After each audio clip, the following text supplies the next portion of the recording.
I mean, overall, are you glad you woke up, or just other thoughts on it? I'd much rather be where I was. But, you know, you can't go back. Why can't you just believe up is down and down is up, black is white is white? The more you learn about 9/11, the more undermined your worldview gets. Because everything is upside down. Relationships are changed. The world doesn't look like a safe place to bring up my son. I'm not able to go about life normally anymore. I have a job. I'll keep my job. But everything I do after that job is dedicated to waking up the American people to the truth about these demolitions, and we'll let the chips fall where they may.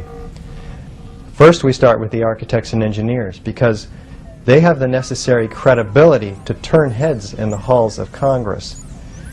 So by next year, we'll have 1,000 architects and engineers for 9/11 Truth, and then everybody will listen.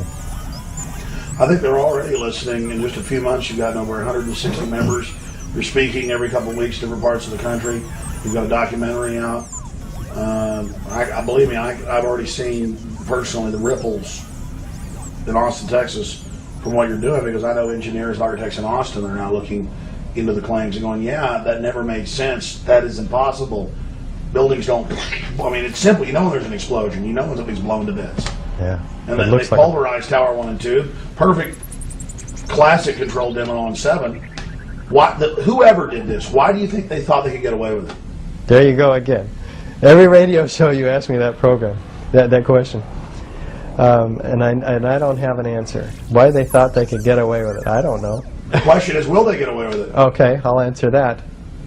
I don't believe that whoever pulled this farce on the American people will get away with it.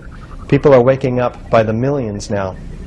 The 9/11 Truth movement is growing, and I am honored to be a small part of that. But I guarantee you, if we wouldn't have exposed 9/11 as an inside job, they would have already staged more events.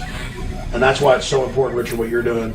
And I know it's a sacrifice, but overall it's going to make your life a lot more fulfilled. I know it's made mine more fulfilled. And you've really helped wake a lot of people up. And so I commend you for your passion, your research, and your courage to check out the scientific facts, and then to go out there and start warning the public once you had made the discovery that the official story was a fraud. So thank you so much for talking to us. Anything else you'd like to add? I can't think of anything. Richard Gates, thank you so much. Thank you, Alex. That.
I mean, you would think a child would know that particle beams didn't blow up the towers. You would think a child would know that it was classic controlled demolition of Building 7. You would know that a child would know that thousands of witnesses saw aircraft, and aircraft did indeed hit the towers. And this is all by design, folks. This is not by mistake. We're not going to get off into all that today. We're talking about the real science that Dr. Jones has brought forward and others have brought forward, and that's what makes the establishment so upset. And how do we keep this movement based in science and facts and reality so that we can win the fight and the battle for this republic?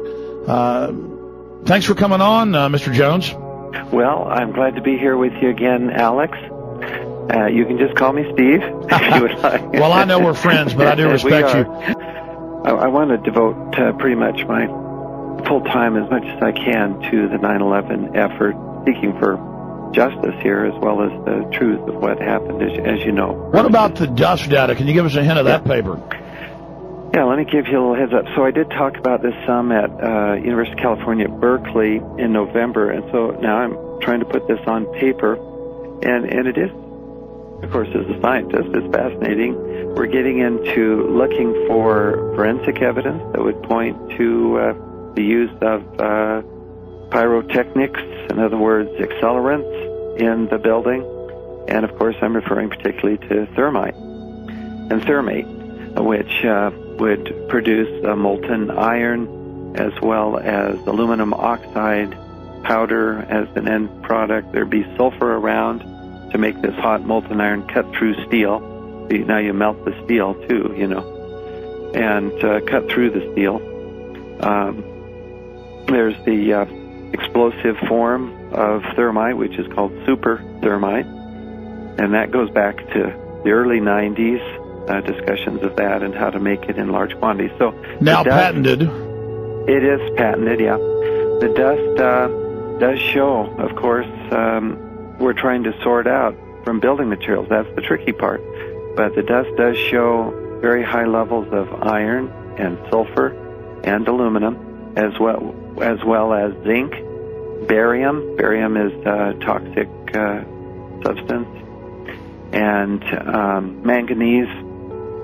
And so And by the way, this is not just my study of the dust. I do have a sample. This is just, in science, for those that don't know, if you just continually, confirmation after confirmation, and it fits in with patented systems. I mean, it's getting pretty clear. By the way, one piece of evidence that I emphasize is the sulfidation that has been reported by. It was in the FEMA report, Appendix C, and then NIST, and in this appendix they say, look, we see high temperature, quote for it, severe high temperature corrosion attack on the steel, including sulfidation, with subsequent intragranular melting. And then they say no clear explanation for the source of the sulfur has been identified. So now, that's a big red flag. That's another confirmation on all your independent research. It is totally another confirmation. And so what does NIST do? They just ignore that. Yeah, it's kind of disturbing. I hate to see it, too, within the movement. But if we can just get together and say, okay, we're going to sort through some of this. Let's not let the weaker evidence hold us back. We're going to put that off. We've written up articles about it now and explained why we're not going to keep being distracted by the space beams, the beams from space. We've written papers about that now, so let's put them aside, because let's focus on what's going to get us to the goal of justice here and peace. Well, take the space beams. Take the space beams. Sure. Instead of there being no evidence for it, there's actually the contrary, because I've actually interviewed former heads of direct energy weapons programs, former heads of Star Wars. I've actually been somewhat of a buff, finding it was interesting since I was a teenager. Direct energy weapons don't act like this, don't do this. It isn't consistent with the collapses. It's ridiculous. Instead of there being no evidence, there's only evidence to the contrary.